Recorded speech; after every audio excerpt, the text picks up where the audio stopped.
A couple weeks ago, or really months at this point, I recorded an episode on this podcast about client experience, and it was a part of a larger series on stakeholder experience. And one of those groups, one of those segments being your clients and the experience you give them. And I thought it would be fun because that was such a robust episode, but there's so much impactful and useful information for you in there to just pull out some impactful clips and highlight those and talk through those. So this is an introduction that's being recorded separately, and I'll tell you a little bit about what I'm pulling in today and what you'll hear. And then I'm actually going to just record in between segments. So this is a new way of me doing this. So in the segments I pulled in from that already recorded episode, I'll just kind of talk through it and expand on it a bit where necessary. What we covered in that main episode, which I will drop in the show notes here if you want to listen to the whole thing, is I started with the why. That's your strategy, like why client experience matters, and talking through things of like, it's 5 to 25% more cost effective than client acquisition, than constantly acquiring new clients.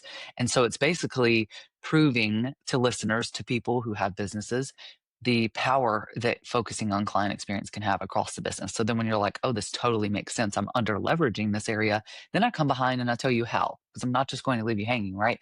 What are all the ways that you can do this, that you can give them a stellar experience so that they're saying your name in rooms you're not in?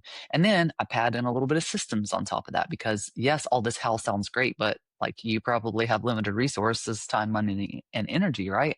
So how do we use systems and leverage those to make it as seamless as possible, protect the experience and how we want them to feel, and also our time and our capacity, which touches all stakeholders, by the way, you, your clients, your team, if you have them. And today, what we're pulling through are a couple different components, like how you delight people, how your clients can literally become your best marketers. So I think that's a little bit important, right? When you're out there marketing and you're creating demand, your clients can create that demand for you and make those connections for you. Also, I'm throwing in a little something that I know is underutilized in businesses, which is a re-engagement strategy for past clients. We're talking clients, past clients, those are people that you can leverage because they already trust you. They already know the power that you bring. They already know the transformation, your integrity, your work ethic, what you provide is the best in the industry. They already know all of that, right? So we talk about a re-engagement strategy for past clients because you have this pool of people you've already worked with that's just sitting there. So we'll dig into that a little bit today. And then I also want to talk about being extra in your overall client experience, because that touch of extra that you add that can be so easy, it really is just a bit of intention and thought. And I'm going to take even that part out for you and bring it to the forefront today so you can start thinking through how you can be extra so that your clients can quite literally become the greatest asset to your business, and not just in the way you're currently thinking, like new client brings in revenue, yay. We're going way beyond that. So buckle up, Buttercup. Dig in, grab your notebooks, and hold on to your tits. Every single part of today's short episode is going to be impactful for you.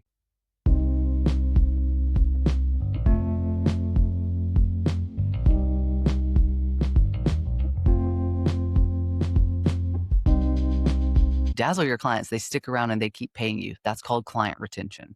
And it's well known that client retention is better for the bank than client acquisition, acquiring new clients. That takes more money and time typically than retaining your existing clients. When you dazzle your clients, they tell other people about you and you get referrals, which is free marketing. Yes, referrals are marketing. It's called word of mouth marketing. So think of someone when you're out there and you're spinning your wheels, the business owners that are like, Instagram's dying and it's dead and I don't know what to do. I just started getting on Instagram and I put that call to action that they told me and it's still not converting and I don't know what to do.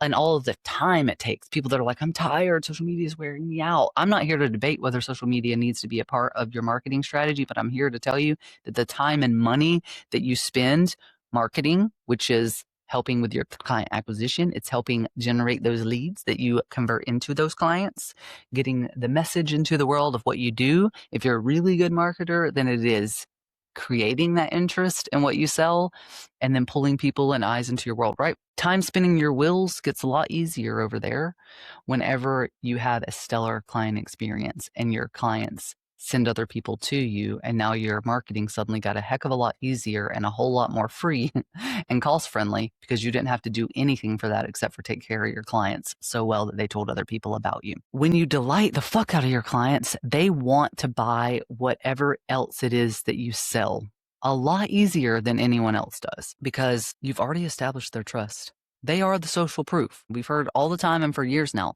Social proof. People need to trust you. I say that. I know that. People buy from people they trust. So how are you establishing that trust? Your clients already trust you. You already did that nurturing. They already saw your marketing. You already built that relationship and got to them to the point that they trusted you enough to deliver what you said, to give you your credit card information. We also have heard for years now, social proof. Social proof. You have to put that out there because that builds that trust, right? Give them the use case. Tell us how you helped your clients. Be specific. Tell us the testimonials of other people like us so I can see myself in the person that you're helping. All of this does matter. Your clients are your social proof. That's who you would get on social media and talk about as your social proof. So leverage them. Upsells to them are a lot easier, right? Follow their journey. Make sure that you have something for them at every stage if it's within your means. Care for them, love them. When you have something new, tell them about it. It's a natural conversation. It's a natural progression of their journey with you then, and not this pitch to some person who's never met you.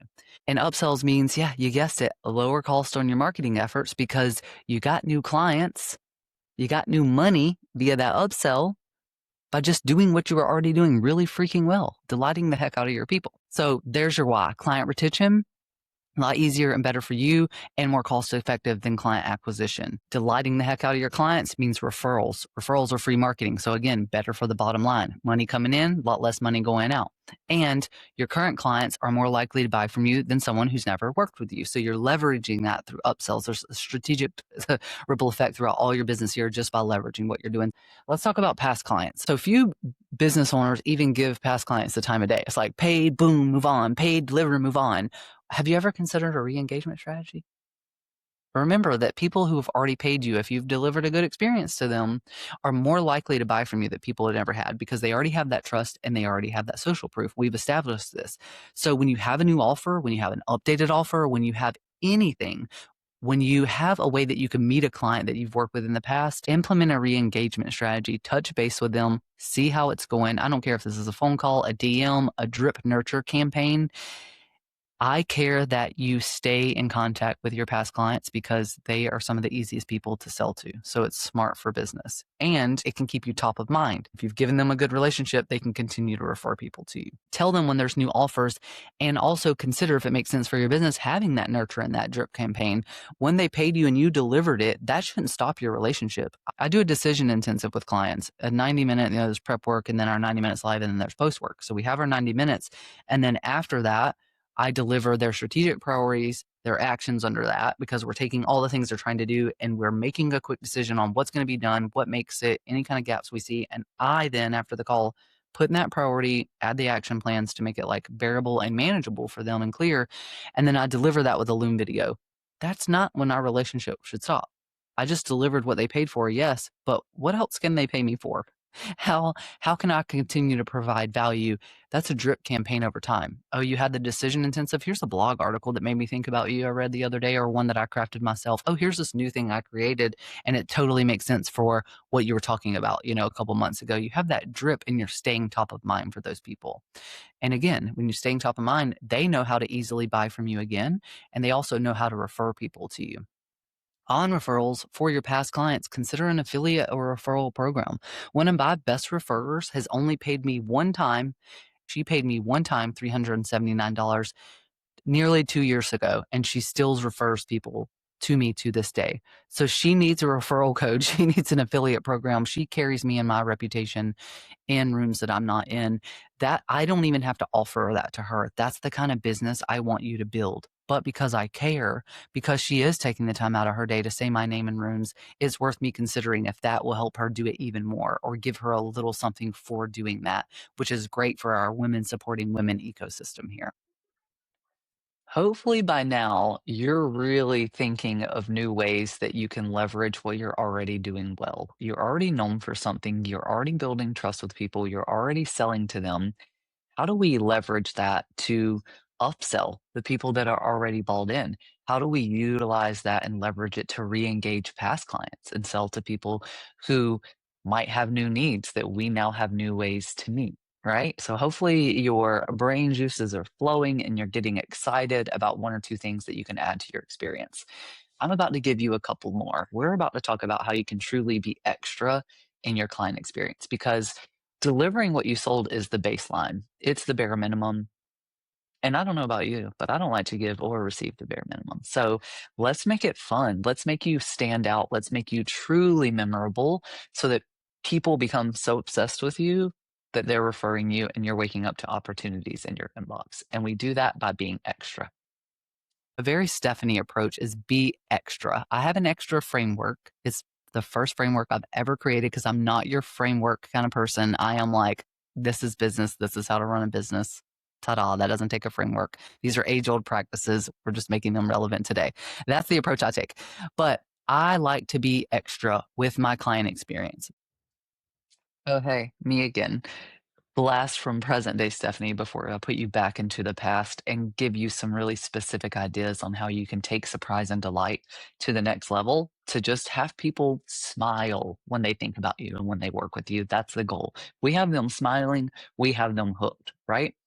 But in that first episode, what you can't find before I take you back into your little blast from the past and we call it a day is the extra framework specifically. I did not reveal what that was in the first episode. So I want to tell you what that is now.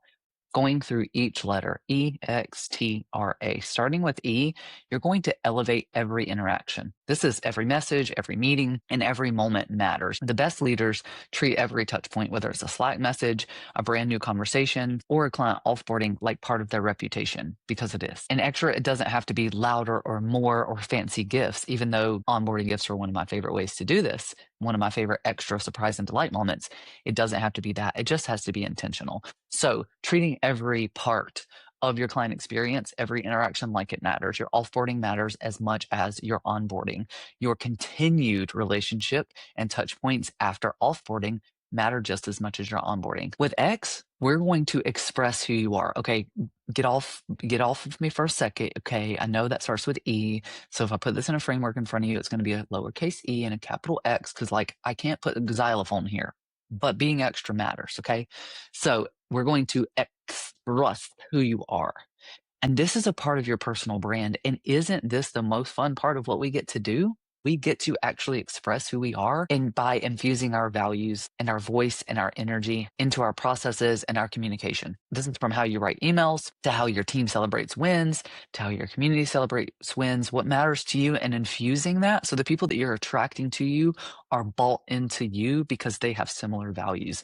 And how freeing is it to be able to express yourself? The T in extra is taking ownership. You take ownership of the outcomes. It means owning every experience that your business delivers, even the messy ones. When something goes wrong, because it will, we're all humans here, the way you handle problems will say more about you and your brand and what you stand for than the way that you handle praise.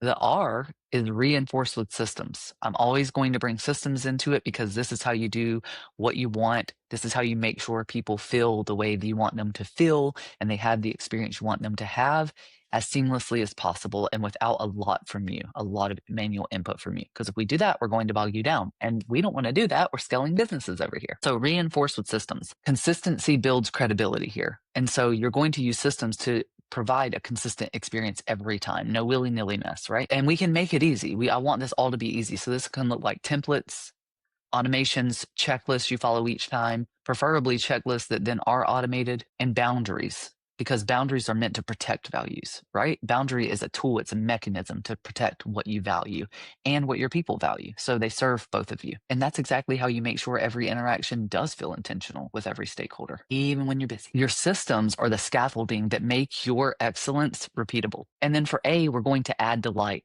on purpose. We're going to be intentional. We're intentional with everything we do. The wow factor doesn't have to be grand. Like I said, I love a good onboarding gift. I love a branded box that has some goodies that you'll actually use that make you smile and get you excited to work with me. It doesn't even have to be that, but it does have to be genuine. From thoughtful follow-ups to surprise notes to client onboarding gifts or seamless offboarding, delighting is a secret ingredient to a reputation that markets itself.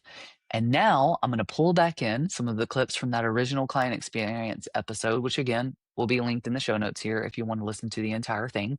But I'm going to give you a couple of examples of some surprise and delight that I utilize, and I think that you can hop in and utilize too, to again get your brain juices flowing, Make sure you're building intentionally and make sure you're turning your experience into your revenue engine. And what I mean is these are like your surprise and delight moments. A lot of people will call it that. This is typical in like human resources as well as surprise and delight. And this can be anything from a client gifting strategy, which I love. A client gifting strategy, maybe they get this $60 package that has all these different things in it. And then you have one that you just send once a year to clients in your membership. And when they onboard, like what that's a client gifting strategy and a just because gift. They are launching a book for the first time ever, their first published book is coming out and you want to send them a thoughtful little gift. That is the kind of thing that is extra, that sets you apart from the others, that helps your people feel loved, seen, remembered, like you actually care, and literally makes them fall in love with you. And it doesn't have to cost money. It doesn't have to be a fancy gift if that doesn't align with the kind of services that you offer and like a premium client experience. It can be a handwritten thank you note. It can be a handwritten card around the holidays if that's what you do. It can be, I just thought about you, but you took the time to write that handwritten note and pop it in your mailbox when at a time where you'll hear a lot of marketers saying your inbox is full, it's over full. But guess what? The mailbox isn't because people don't write much anymore. That email is going to be clicked through when they're on their frantic get to inbox zero at the end of the day or the end of the week. But that handwritten card is going to stand out. And when you stand out, people remember you. And when people remember you, they buy from you and they tell other people about you. Your reputation is your revenue. This is how you build a reputation that carries you in every room, whether you're in it or not. I'll give you an example of how I've extra. It's like get creative and figure out what you can offer that's different or unique or whatever that make your people feel special, that has a ripple effect on its own. And one way I'll give you an example is doing a feature. I am in the middle of featuring my own mastermind members, the founding 10, the Clarity Coven, on my podcast. And this hits several bullets, which at the end I'm going to tell you about. But this feature is one way that I could be extra, that I could give them a little something that was in my means to do. I already have the podcast. I already pop on here and record. It's just a conversation. I just need to spend a little extra time in designing kind of the layout, how I'll bring that to market, and really what I'm trying to achieve here. This feature is a way that I could be extra for my people and give them something and me in return. You can make it strategic across your business. Being extra should be a part of your strategy because, again, it makes you memorable. It makes your people feel loved and seen and heard, and people that are remembered get referred.